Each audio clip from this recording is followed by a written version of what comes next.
Patel with Palisade Radio. Today we're kicking off the relaunch of Palisade Radio to mark our one-year anniversary and over 100,000 views to date.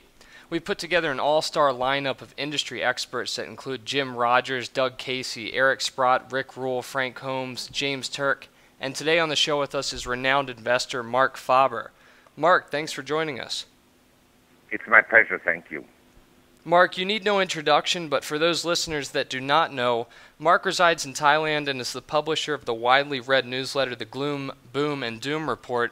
He's a repeat guest and commentator on CNBC and Fox Business News, and that brings me to my first question. Marc, you recently appeared on CNBC where you called for an imminent crash in the U.S. general equities to occur in the second half of 2014. You pointed out that certain sectors of the market are well off their highs, such as airlines and social media. Are you sticking to your prediction of a crash? Well, I didn't say that the market would crash, but I argued that since the market hasn't had a more than 11% correction since October 2011, in other words, soon 3 years, it was likely that we would not just have a correction, but something more serious, like a 20 to 30% decline. And in your career, you've witnessed several corrections and crashes. It's often the case that bull markets go on longer than many investors believe to be possible. How do you gauge when a bull market has run its course and reached its peak in making a prediction? Yeah, this is a very good question, and this is absolutely true, that bull markets frequently go on for longer than expected. But the fact is, the current bull market is already very old by historical standards. We've been going up steeply since March 2009. In other words, the bull market is more than 5 years old. The economic recovery in the U.S. got underway in June 2009. So also the economy has been in an expansion for more than 5 years now. And the one thing I can say is we are in an aging bull market, and the economic recovery has lasted longer than the typical recovery or expansion phase over the last 100 years. Now, can the bull market go on for a while because of additional money printing? Possible.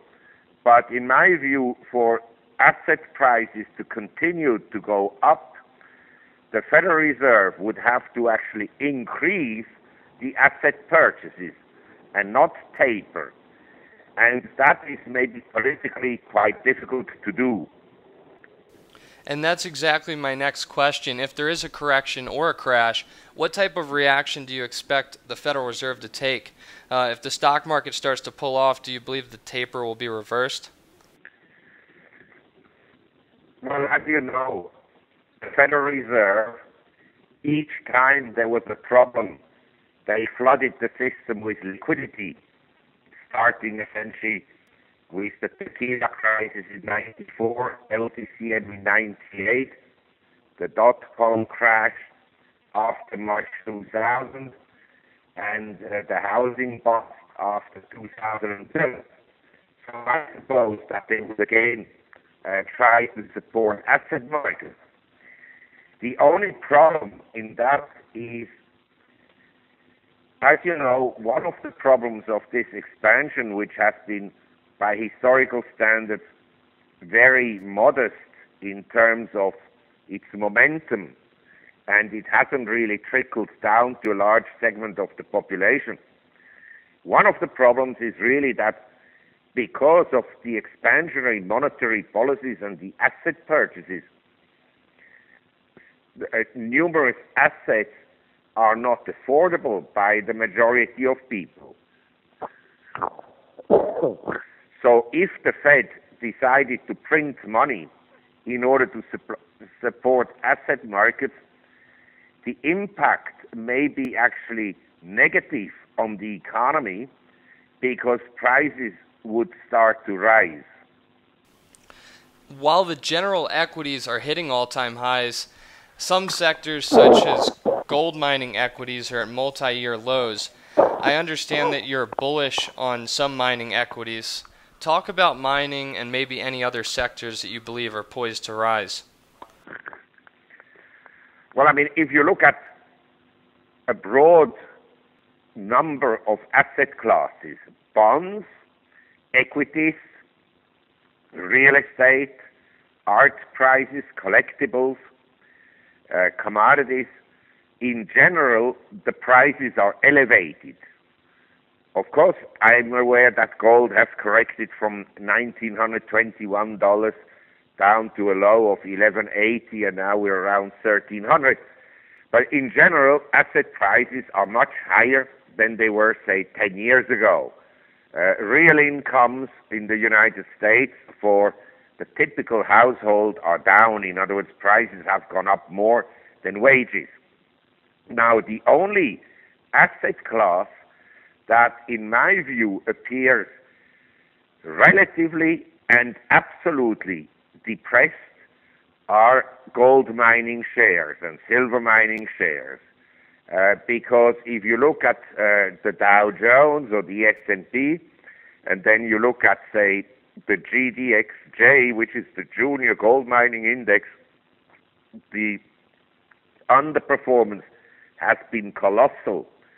And even large mining groups like Barrick or Newmont Mining have tumbled and are at the stressed levels.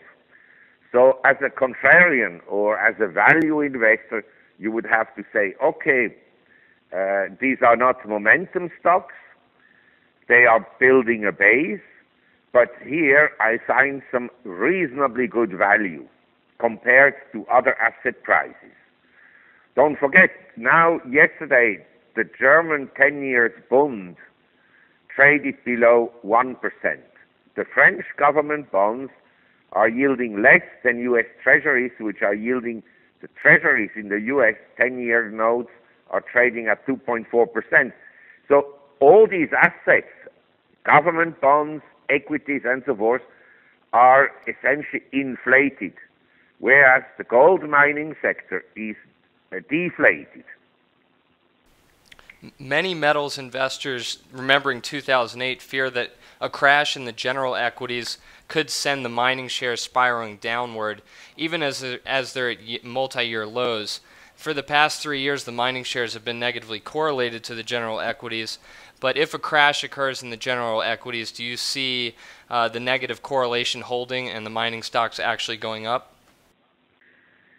I believe that, say, if the stock market dropped more than 20%, the Fed would step in. Actually, I wouldn't be surprised if the Fed didn't step in after a 10% correction. In other words, that would be close to 200 S&P points.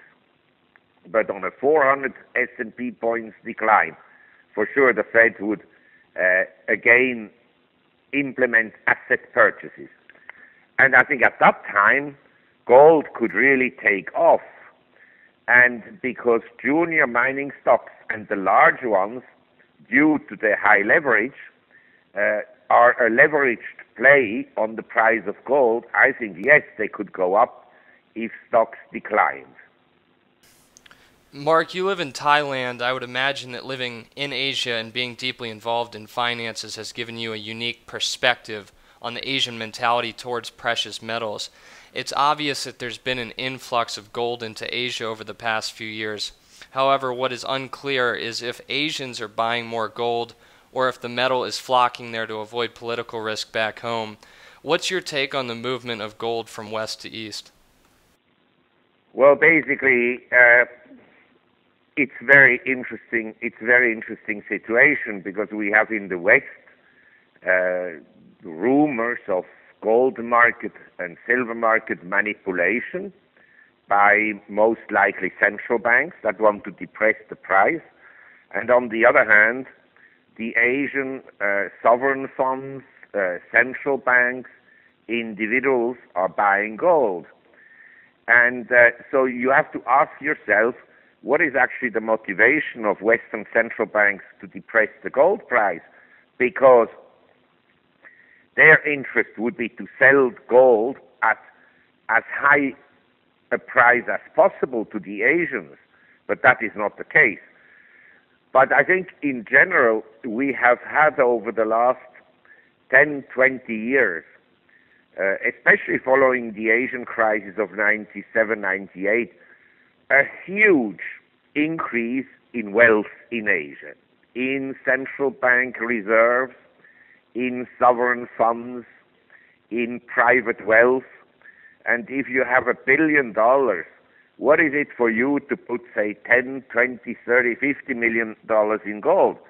So the increase in the demand for gold from Asia comes from a growing population, and a population that has become increasingly affluent. And finally, I know you've mentioned the Hong Kong stock market is a good investment right now. However, if the U.S. stock market tanks, how will that affect the other equity markets around the world? Do you expect Asia to take a beating, at least temporarily? Well, I think that most stock markets in the world are correlated to the U.S. market. I mean, if the U.S. S&P drops 10%, 200 points, for sure, other markets will also go down. Now, is it possible that because of a weak economy in China, the Chinese also print money, which is a possibility? If they did that, then the yuan, in other words, the Chinese currency, could weaken. But in this scenario, I think that stocks would go up, because you mentioned before that gold hadn't been correlated with the S&P.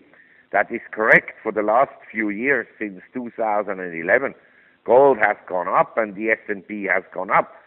Same for Chinese stocks. They've been essentially underperforming the U.S. since 2006. And so my belief is that if China decided to print money and the currency weakened, money would flow into equities. The other reason why I'm reasonably positive, certainly relatively speaking to the S&P, is that the valuations in Hong Kong are relatively depressed, because you can buy property companies that sell at a discount of 40 to 50% of the net asset value. Now, the net asset value may not be correct, because property prices in Hong Kong could continue to decline as they have over the last 12 months. But still, you have some cushion of security. Moreover, Hong Kong shares have a relatively high dividend yield compared to other markets. So I'm just saying, if someone says, I'm very bullish about the U.S. stock market, then I would rather own Hong Kong shares than the S&P, because you have better value. On that note, I urge listeners to visit gloomboomdoom.com to subscribe to Marc's newsletter. Thanks a lot for your time, Marc. It's my pleasure. Thank you very much. Bye-bye.